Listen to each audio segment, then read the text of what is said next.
Welcome to Forum 360 with its global outlook and local view. I'm Ardith Keck, host, and we are featuring Dance in Akron. Now, those of you in the know will say, but there's no dance company in Akron anymore. You are correct, but there is the National Center for Choreography in Akron, and we are going to talk to Christy Bolingbroke, who is the founding executive artistic director of that center. You say, I never heard of it. Where is it? And you might ask, what do they do? We'll answer those questions and much more. Welcome, Christy. Thank you, Ardith. I'm so excited to be here. Well, we have the first question. Where is the center? Yes, we are one of 2 national centers for choreography. And in Akron, Ohio, we operate in donated space on the University of Akron's campus. Aha.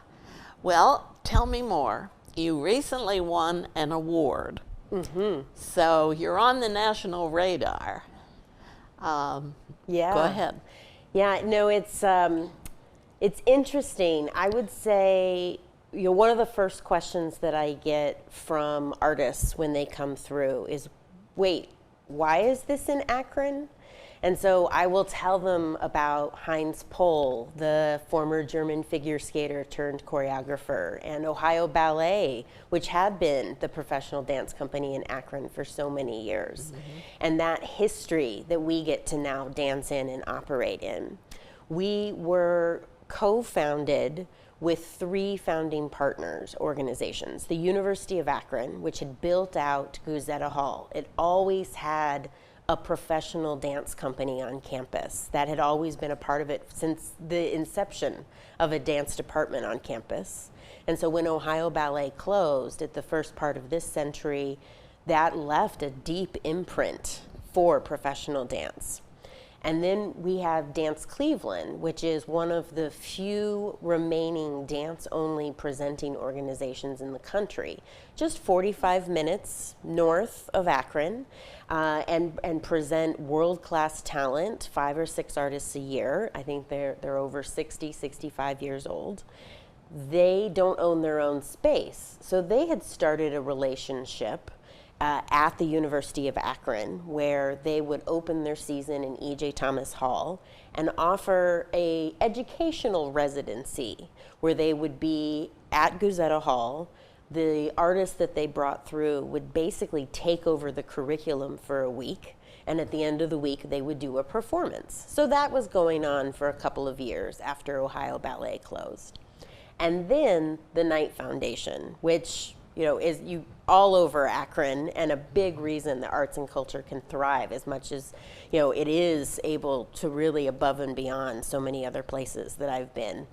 And there in Akron, they had a champion in dance and asked, at the time it was Executive Director Pam Young at Dance Cleveland, if she had any big ideas for dance. And she said, well, yeah, at that point they only had 1 National Center for Choreography. I think it's time. The U.S. had a second one, and I think it could be here in Akron. So thrilled, the Knight Foundation said, great, what's a National Center for Choreography? So our mission is actually to be a research and development space and a catalyst for the future of dance in this country. And that gives us so much room to play. So we don't put on shows, we don't sell tickets, we get to support artists in their process. We get to host them in a university, an urban research university environment like the University of Akron, to explore, to not have all of the answers figured out and just be able to come in and ask questions and support them along the way in their process, whether they're making dance about cultural identity or immigration or race issues or social justice, or trying to understand the relationship between music and dance, which are these sort of big age-old questions that have perpetuated the field.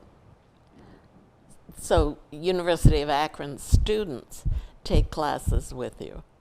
The students and the program continue to run on their own. We are a separate nonprofit organization, and so I have made it clear to the university and to the artists that we work with, not all artists are great teachers, and not all teachers are necessarily choreographers. So when we work with choreographers, and I'll bring them in and say, do you have a teaching practice? And some of them, we had Ashwini Ramaswamy a couple years ago, who is classically trained in Bharatanatyam dance. This is a Southeast Asian classical dance form.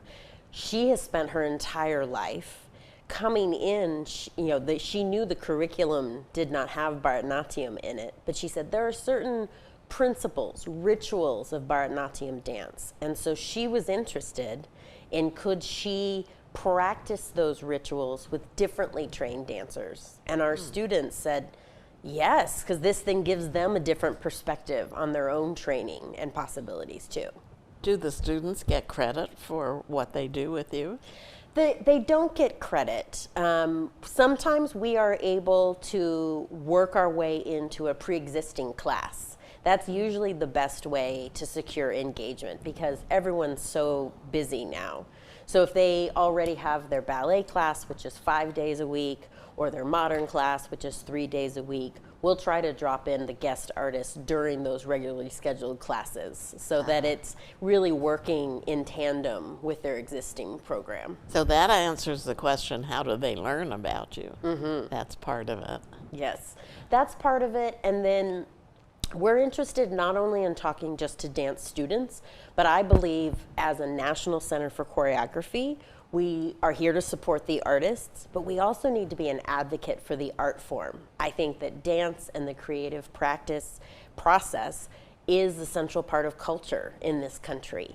And so when we can open up a conversation, that could be through our public speaking series that's also a podcast inside the Dancer Studio. We will open those up not only to the students, but to anyone on or off campus that wants to hear, how do they name things? What do they do when they reach a sort of creative rut or something and need to find a way to get out of it? Which is very relatable. You may not be making a dance, but we've all faced a deadline.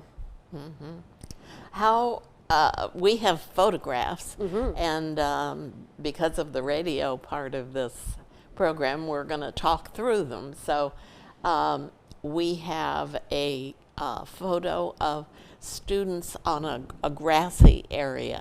What are they doing? Yes.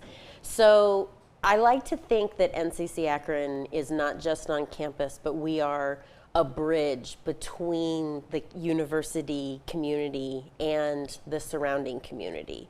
So this was a moment where one of our artists, Kate Wallach, who had created her own dance form called Dance Church.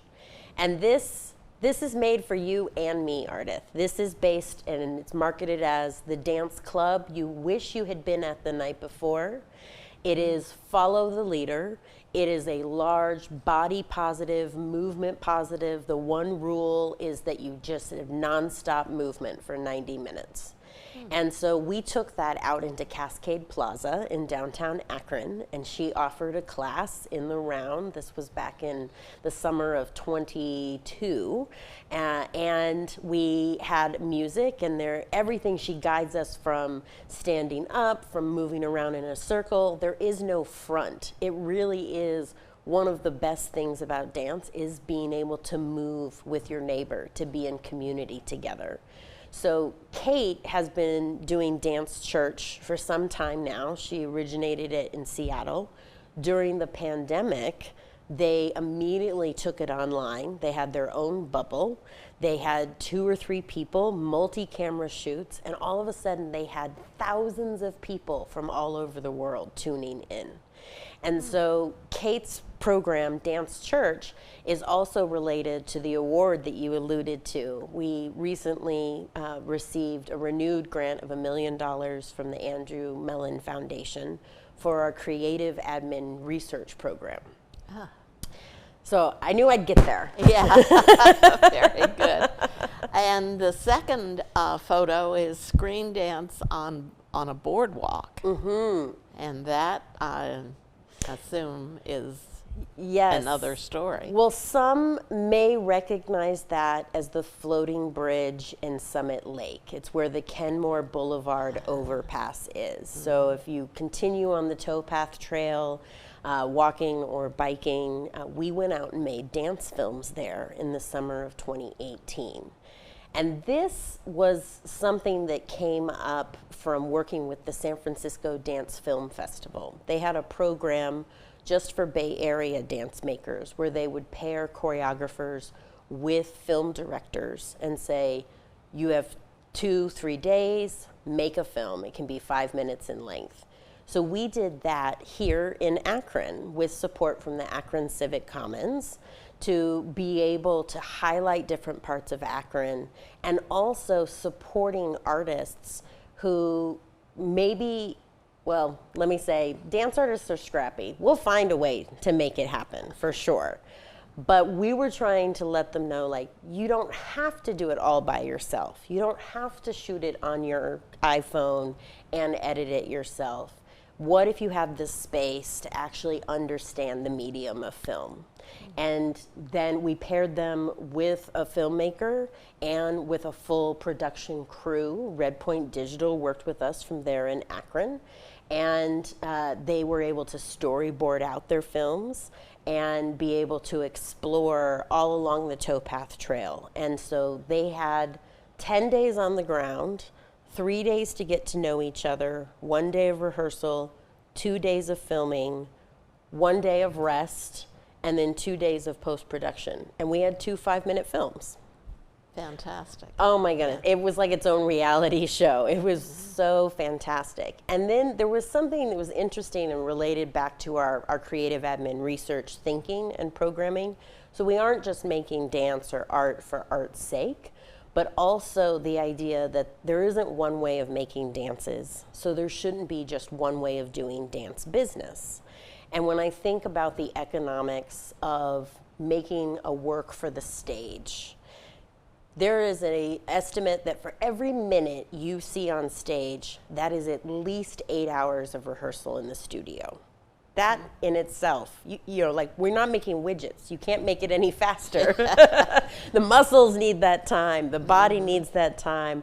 A lot of time artists make work. I had one artist who made 40 minutes of material. When I saw the finished piece, maybe 15 minutes of that original 40 was actually in the finished work. So that's what the creative process, it's not linear. You need some time to draft and then to sort of whittle away. And then sometimes it only gets performed for 2 nights only at the Akron Civic Theater or the night stage, and never to be seen again.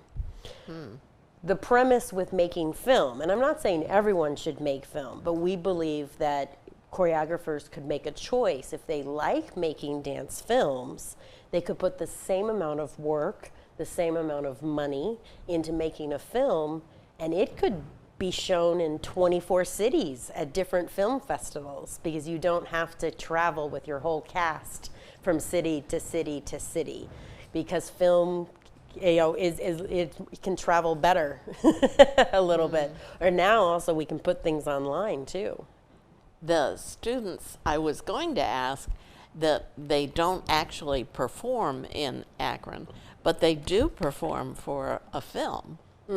And that is satisfying. Whether it's for a film, I would say that the students have different types of opportunities depending on what the artists are interested in. And we're constantly talking about this. We're only 8 years old. So there is no, oh, we've always done it this way, because we're always going, oh, it's working. We work with the students. They get maybe experiences 20 times a year on average between NCC Akron artists and their own education. how could we make it better? So, for example, this year, they were very interested in not only performing faculty work in their spring concert, but their faculty came and said, could some of your visiting artists set a work on our students? And so John Higginbotham is the choreographer out of New York. He recently did the revival of Oklahoma that was on Broadway. He also did the cheeky Footloose opening on season 3 of The Umbrella Academy, if you have any Netflix fans out there. And he had another work to a jazz pianist, Ethan Iverson's original score. And so the students have learned that and will perform it, while at the same time John came through and he made 2 films of his own that's part of a different film series that he's creating as well. So when they can really be in residence here, it's reciprocal in so many ways, both for the artist's benefit and our community members. We're talking today about the National Center for Choreography in Akron. And we're talking with Christy Bolingbroke, who is the founding executive artistic director of the center. And so it's dance in Akron. Where do you find these choreographers? I have to tell you, it is so humbling. My own experience, I was a trained ballet dancer, a jazz dancer growing up. I was a competition dancer growing up in Texas. My own undergraduate degree is in dance. And then I've worked in this field for 20 years. We try to do one opportunity a year by open application, so that we're sort of demystifying the idea of sort of king making, what arts patronage used to be 100 years ago. It was about who you know and just getting in with the right person. And every time we do an open application, I am humbled by how many new to me artists come through. Yeah. There are so many dance makers out in the world these days, which gives me excited hope, but also the responsibility of what this is as well. So we have a couple of different rubrics in our curatorial values.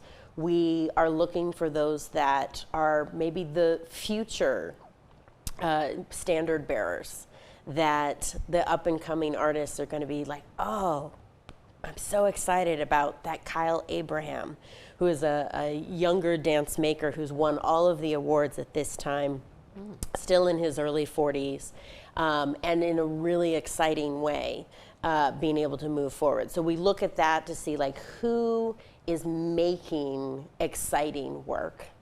We also are interested in consciously working against our history and not only working with artists from New York. This is not just a one-way street between New York and Akron. And so geographic reach is another one of our curatorial values. And I'm particularly proud with the Creative Admin Research Program. We had 22 teams to date, and they represent 19 different states.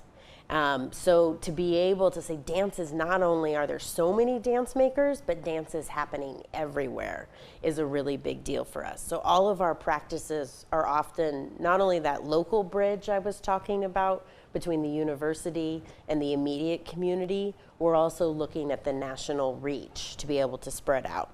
So I will do listening tours where we go into cities. We ask other venues or foundations to put together a focus group with up to 8 artists that they think should know about NCC Akron, and vice versa. We should know about them.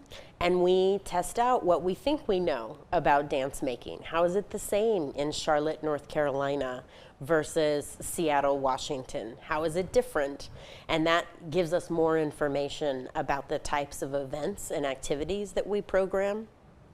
And then I will also say, like with the screen dance films that we talked about in that one picture, one of the things we try to do is disrupt the sort of lottery system of support. If we only did 5 residencies a year, it's like winning the lottery. You 5 get a residency. But when there's so many artists, what does that mean for them next year? Because we want to keep rotating over and over. So we've designed some programs that operate more as a think tank, and it's about connecting people. They may think they're the only hip hop, street dance artist working on a specific idea, and they're in San Francisco, and we'll put them in touch with someone in Pittsburgh or in Philadelphia, Pennsylvania, and have them come together in Akron for a magical experience to get to exchange knowledge. It's what I call sort of harvesting dandelions. At the end of the week, we blow, and they all go back to their home communities, fortified by the experiences that they had here in Summit County. On average, how many teachers, choreographers do you bring in? We work with 150 to 180 artists a year. And it is that group sensibility, the multiplicity of experiences that enables us to speak to that kind of volume, because we may be young, but we were looking to make a big impact very quickly. Where is the other center in the country? It's in Tallahassee, Florida, and it is a part of Florida State University, and I believe that it's just shy of 20 years old. So it's still pretty young. National Centers for Choreography in general have been used by other international countries. France has 19, for example. But ballet was also a tool of propaganda, and it was state invested as far as the amount of federal support that's going into the arts there. The difference here in the US with 501c3s, and yes, we get some federal or state support from the Ohio Arts Council, or when we apply for grants with the National Endowment for the Arts. But from my experience, most of the arts organizations I've worked at least in dance, maybe only get 6 to 7% of their budgets from government support. And that remains true also for NCC Akron. Yeah. Let's talk about the other photos that we have. Sure. We have two dancers who are appearing to fight with musicians in the background. Yes, this is a picture of Dominic Moore Dunson, who is an Akron native and a freelance choreographer who works and develops his own work in addition to doing other leadership and speaking engagements.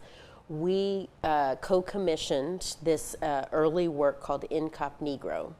And this was something that he started in late 2020. He, as an African-American man, was newly married and about to become a father for the first time. And so he was really interested. I would say Dom's own movement aesthetic is urban Midwest storytelling. And the movement is very idiosyncratic in finding his own way, sometimes incorporates text, not all dance incorporates speaking, and he was very interested also in original music. And so he put together an all African-American cast, a black cast, including musicians and dancers, and original music to really talk about, this was before the death of Jalen Walker in the following summer. And so as the premiere of Incognegro didn't happen until just this past summer in 2023, it really morphed into becoming not just what does he say to his upcoming child, now he has 2 young kids, about how to stay safe in the world, to what does it mean to be black or brown and also blue if you identify with one of the police forces, to then how does a community heal and come together after tremendous trauma and strife, especially around violence and race. And he really explored with Chris Coles on the saxophone, with Flaco Torres as the hip hop artist and MC, and then Kevin Parker as his fellow dancer, to build out this community, this world. And the piece looks like they're fighting because they're also struggling, but the dynamic was also interesting because he really wanted it to be in the round. There was no front, right? Whereas when we go to the movie theater or a large auditorium, there's a proscenium, that's a front, just like a TV watching at home. And that's definitely an exciting trend that's not new in dance, but something I think the more technologically driven we get as a society, it feels like more and more dancers want to get more intimate with their audiences and experiences, to be able to be a part of the action. Not saying we're going to ask you to dance, not all the time, but to actually feel what they're feeling. And I can say firsthand from the experience of when Incognito Aftermath premiered at the Katak, the Balt Street Theater in West Akron, we should have handed out Kleenex. They're like just the catharsis, the tears. There wasn't a dry eye in the house.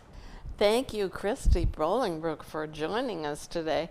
Thank you for explaining dance in Akron and giving us more information about what happens in Akron.